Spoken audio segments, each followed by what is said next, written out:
السلام علیکم ورحمۃ اللہ وبرکاتہ۔ مسجد اقصی کی بڑی فضیلت احادیث میں ہے اور قرآن میں بھی صراحتاً اس کا ذکر آیا ہے، لیکن جب ہم تصویر میں دیکھتے ہیں تو وہاں پر ہم کو دو گنبد نظر آتے ہیں، ایک سرمئی رنگ کا گنبد ہے اور ایک پیلے کلر کا گنبد نظر آتا ہے، اور جب سوشل میڈیا پر سرچ کرتے ہیں تو بھی ہمیں یہ سب سے پہلے سنہری رنگ کا گنبد دکھایا جاتا ہے۔ تو بتانا یہ چاہتا ہوں کہ مسجد اقصی دراصل ہے کون سی، کیونکہ بہت سے ہمارے بھائی اس حوالے سے دھوکے میں رہتے ہیں اور وہ یہ سمجھتے ہیں کہ یہ جو سنہری کلر کا گنبد نظر آتا ہے یہی دراصل مسجد اقصی ہے، جبکہ ایسا بالکل نہیں ہے۔ مسجد اقصی یہ سنہری گنبد سے پہلے جو گنبد ہے، یہ جو سرمئی کلر کا گنبد ہے، اس کو مسجد اقصی کہا جاتا ہے، اور یہی مسجد اقصی ہے جو سنہری کلر کا گنبد ہے، اس کو قبۃ الصخرہ کہا جاتا ہے، یعنی سنہری کلر کا گنبد۔ اور یہ گنبد اس جگہ پر بنایا گیا ہے جہاں سے نبی پاک صلی اللہ علیہ وسلم نے اپنے معراج کے سفر کو آگے جاری کیا۔ تو مسجد اقصی یہ جو سرمئی کلر کا گنبد ہے یہ ہے، اس کے پیچھے دراصل بات یہ ہے کہ آج میڈیا، چاہے وہ الیکٹرانک میڈیا ہو یا پرنٹ میڈیا ہو یا سوشل میڈیا ہو، ان سب پر یہود کی ڈوریاں ڈلی ہوئی ہے، اور یہود یہ چاہتے ہیں کہ مسجد اقصی کو کس طرح سے شہید کر دیں تاکہ وہاں پر وہ تھرڈ ٹیمپل بنائیں اور اپنے مسیح کی آمد کا انتظار کریں۔ تو وہ چپکے سے، تاکہ مسلمانوں کو پتہ بھی نہ چلے اور وہ مسلمان یہ سمجھتے رہیں کہ مسجد تو باقی ہے، حالانکہ مسجد وہ ہے ہی نہیں۔ مسجد تو یہ ہے جو سرمئی کلر کا جو گنبد نظر آتا ہے یہ۔ تو اس کو دراصل وہ مسلمانوں کو اس سے دھوکے میں رکھ کر اور اس کو چپکے سے شہید کر کے اپنے منصوبے کو پورا کرنا چاہتے ہیں۔ اس لیے ہر مسلمان یہ بات اچھی طرح سے سمجھ لے کہ مسجد اقصی یہ جو سرمئی کلر کا گنبد نظر آتا ہے، اس علاقے کو مسجد اقصی کہا جاتا ہے، اور یہ مسجد اقصی کا یہ پورا ایریا مسجد اقصی ہی کے اندر آتا ہے۔ تو مسجد اقصی کی بڑی فضیلت ہے اور مسلمان اس سے جڑے ہوئے اس لیے ہے کہ یہ اسلام کی ایک عظیم نشانی ہے، اور کعبۃ اللہ کے بعد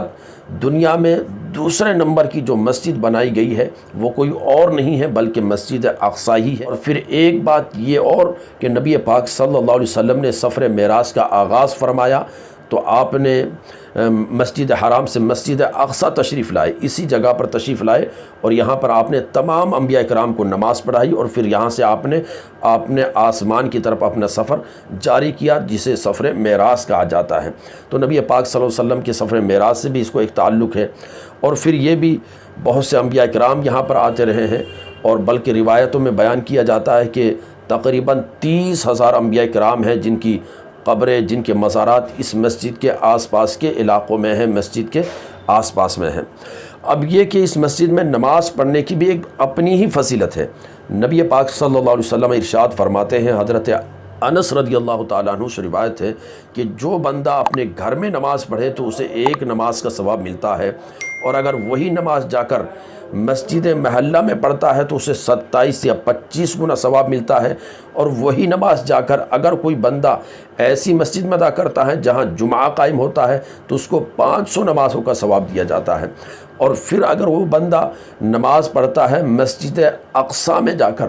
مسجد اقصی یعنی جو بیت المقدس ہے فلسطین کے اندر، اس میں جا کے نماز پڑھتا ہے تو ایک نماز کا ثواب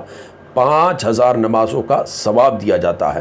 اور پھر فرمایا اللہ کے نبی نے، جو میری مسجد یعنی مسجد نبوی میں نماز پڑھتا ہے تو ہر نماز پر 50,000 نمازوں کا ثواب دیا جاتا ہے۔ اور اگر کوئی بندہ کعبۃ اللہ یعنی مسجد حرام، جس کے صحن میں کعبۃ اللہ ہے، جس کی طرف تمام مسلمان چہرہ کر کے نماز پڑھتے ہیں، رک کر کے نماز پڑھتے ہیں،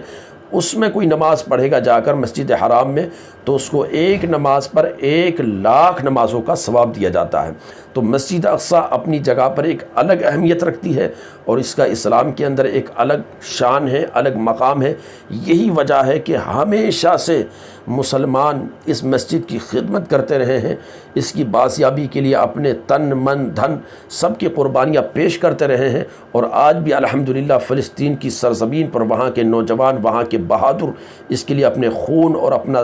تن من دھن سب کچھ قربان کر رہے ہیں۔ تو مسجد اقصیٰ کی اہمیت کو آپ سمجھیں اور اس ویڈیو کو دوسرے لوگوں تک ضرور شیئر کریں تاکہ ہر ایک کو پتہ چلے کہ مسجد اقصیٰ جس کے لیے یہ سب کچھ ہو رہا ہے، قربانیاں دی جا رہی ہے، وہ دراصل ہے کون سی مسجد۔ السلام علیکم ورحمۃ اللہ وبرکاتہ۔